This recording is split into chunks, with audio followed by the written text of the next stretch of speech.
Em diferente discurso, me quebrou a atenção a nosso comissário, que o presidente de Stichting Eerherstel Oorlogsslachtoffers, Curaçao, senhor Nizar Magdumbaks. Receberá com aplauso para por dirigir a palavra na moção.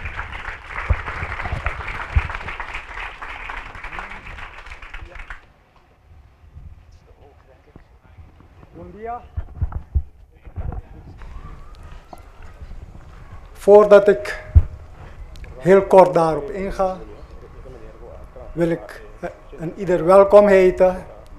Minister-president Ben Whiteman, Rutmilda Larmonie Cecilia, minister SOA, en de vertegenwoordiger van het ministerie van Onderwijs, Welzijn, Cultuur.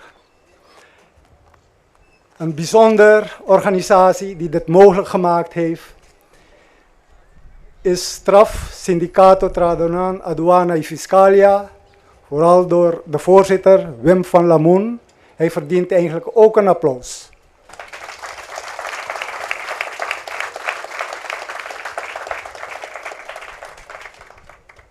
Daarnaast onze grote vriend en mede-organisator Rendel Bruut en ook mevrouw Astrid Leander.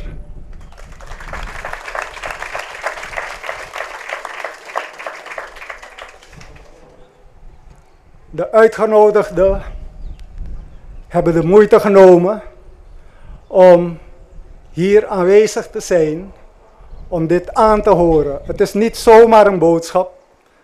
Het is een boodschap eigenlijk heel goed voor de Curaçaose bevolking.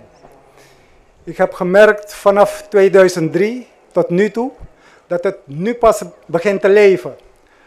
Want zonder Curaçaoenaars als Wim van Lamoen en Rendel Brute was dit niet mogelijk geweest.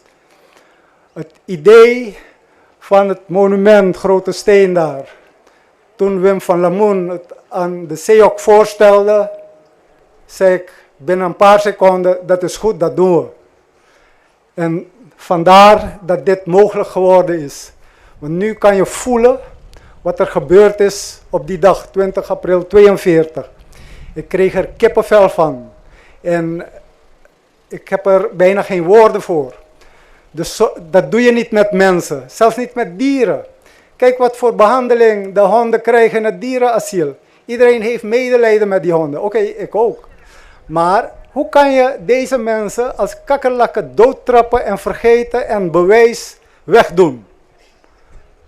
Want deze mensen zijn nog steeds niet erkend als slachtoffer van een oorlogsmisdrijf. De Duitse oorlogsmisdadigers zijn al bestraft, maar er lopen misschien nog een paar rond.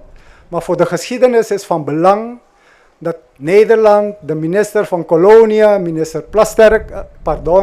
minister van Koninkrijksrelaties, Ronald Plasterk, eindelijk gaat erkennen dat het oorlogsslachtoffers zijn. Want de Stichting Eerherstel Oorlogsslachtoffers Curaçao heeft ze in 2003, eerder al, maar 2003, heeft de minister mijn vragen, mijn verzoek beantwoord, negatief. Hij doet dat niet.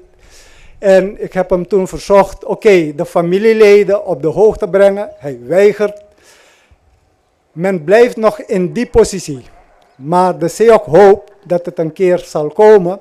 Want de vertegenwoordiger van Nederland heeft wel aangegeven hier aanwezig te zijn. Maar door omstandigheden kon ze hier niet zijn. Maar wie weet volgend jaar wel.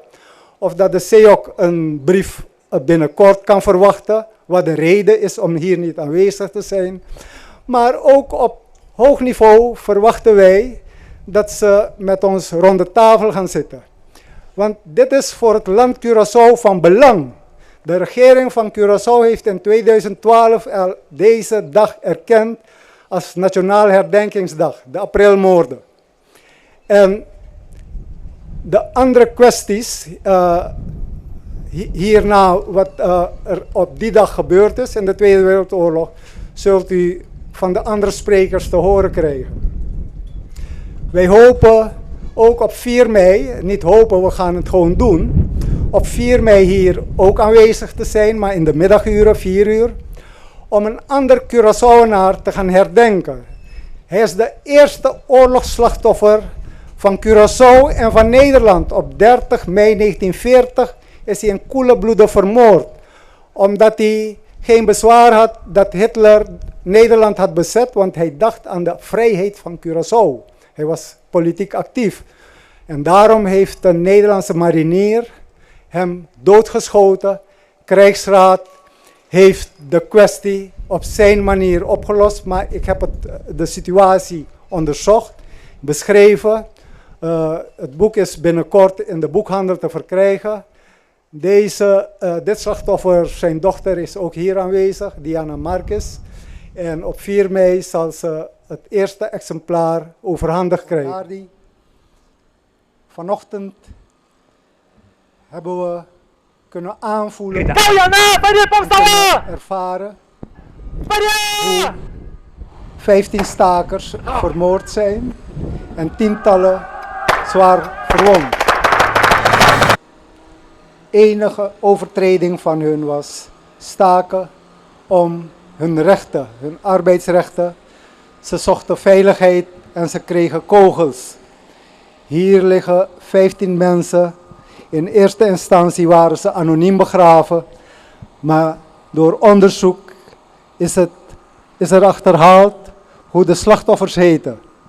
Nu Je Lin, Yu Xiao Kang, Lang Chun, Chu Sao, Huang Yu Seng, Chong Fat, Li Xuan, Cao King, Wang A Kuo, Ao Liang, A Su Seng Sheng, Chan Yam Si, Feng Xie Ying, Xiong Ming, Lao Nam. Als ik die namen zo oplees, dan krijg ik weer kippenvel. Het mag nooit meer gebeuren. Daarnaast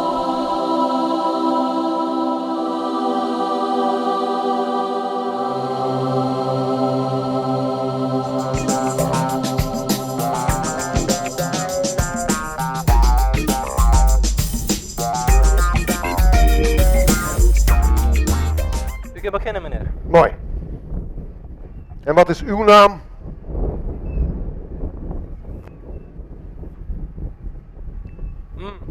Tilin. Wilt u dan buiten de poort wachten, alstublieft? Polis militar te acompanhar o homem chinês para ir para fora.